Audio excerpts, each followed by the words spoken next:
So dito tayo guys, Mio 125. So mayroon dinala sa atin dito sa shop.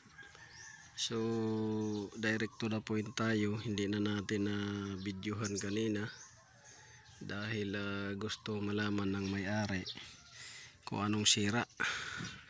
So base sa una nating pagbukas,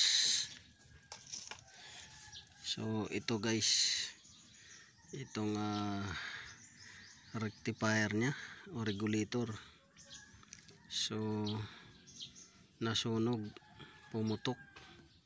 Ayan, pumutok yung regulator. So una natin to nakita, kaya ayaw mandar. So tinulak-tulak muna nila yung sakyan ay yung motor hanggang dumating dito sa shop. So pagkabukas natin, dahil wala nang ignition on, wala nang starting, so nangamoy kaagad yung dito banda. So tinanggal na natin yung headlight tsaka yung flarings nya sa gilid, tinanggal natin para maluwag. So una nating nakita ito, pumutok to. So regulator o rectifier. So yan, isang dahilan to kung bakit hindi umandar at walang ignition on. Pangalawa, so pumunta tayo dito sa wire ito. So ito may regulator ako dito, kaparehas nun, pang testing lang. So sinalpak ko dito. Pag salpak, same issue, walang ignition on, walang start. So pumunta kagad ako sa battery ito. So nakita ko dito sa battery, buo yung fuse. Ito, buo yung fuse, 15 amps buo. Tapos yung battery sobrang init, pero buo yung fuse, hindi pumutok. Sobrang init yung battery. At tinanggal ko nga yan, battery nandito.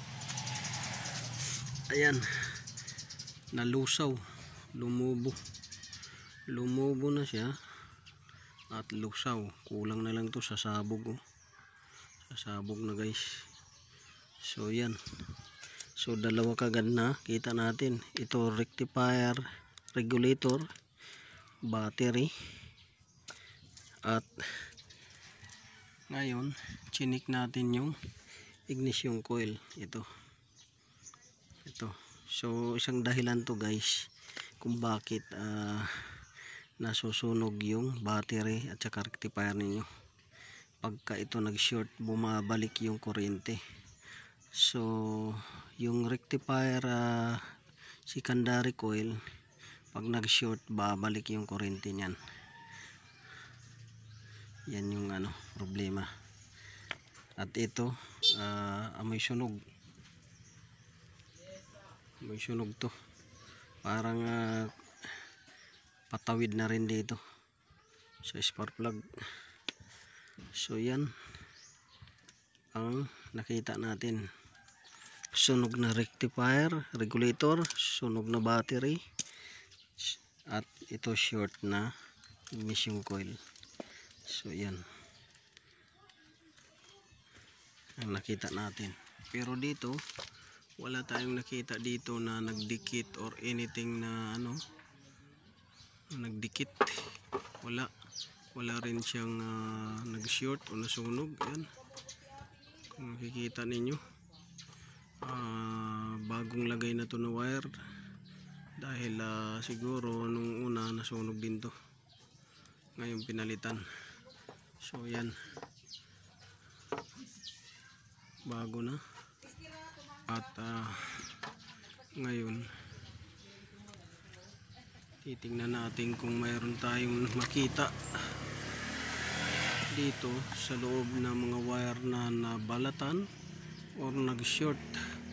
So far wala tayong makita dyan na nabalatan, nabasa, wala. Pag dito naman, so wala rin tayong nakita na nabalatan, or kasi naka-relay naman yung wire. So itong wire na to para to sa ilaw. additional na ilaw nito, mini driving light, itong wire na to. So dito sa mga connector wala rin kita. So ano bang naging dahilan nito guys sa ganitong scenario? So ito yung guys, galing dito pag ito nag short, ang isang wire nito galing dito, yan parang ganyan yan. Isang wire nito ignition coil galing dito sa rectifier regulator. Ang isang wire naman ito papunta dito sa battery, dahil nga regulator to siya, so regulate niya yung battery. Hindi niya ma-regulate, lulubo to, kagaya nito. Pag sira to, sisirain niya to, yan, vice versa. Sira to, sisirain niya to, sira to, sisirain din niya to. Pero sa case na ngayon, ito yung nagdulot ng pagkasira sa kanilang lahat. Nag-short. Ngayon, yung ano nito, titingnan natin yung ibang wiring. Kung may short circuit. So, yun. So, ito guys, isang dahilan din guys kung bakit nasisira ng rectifier ninyo. Pagka itong connector na to nabasa or nagmoist, yan, iinit yan at magkatabi-tabi kasi yan sila. Pagka uminit yan, dahil tabi-tabi sila, may tendency yan na mag-transfer heat. So nakaganyan yung location yan, yan, mag-transfer heat yan siya. Pagka uminit itong isa, madadamay itong isa, iinit. Pagka iinit itong isa, madadamay din itong isa.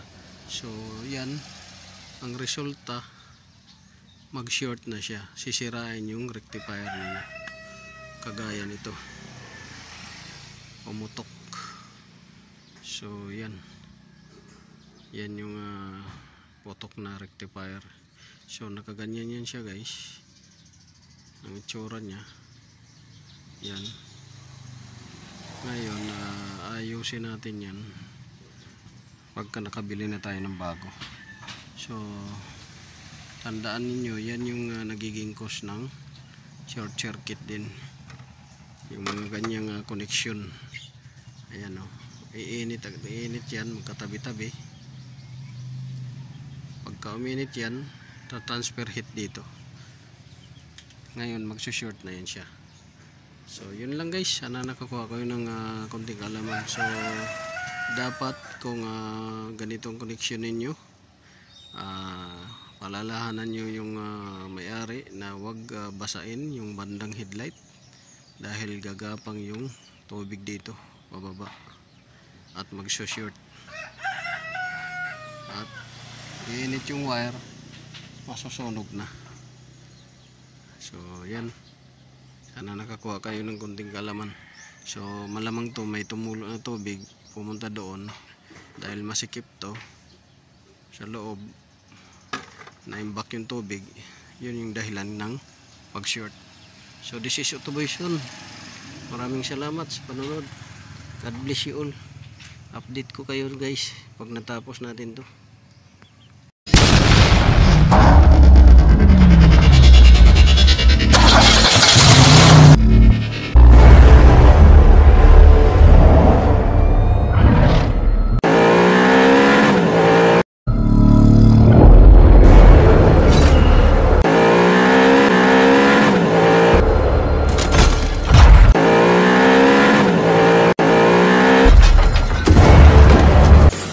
Make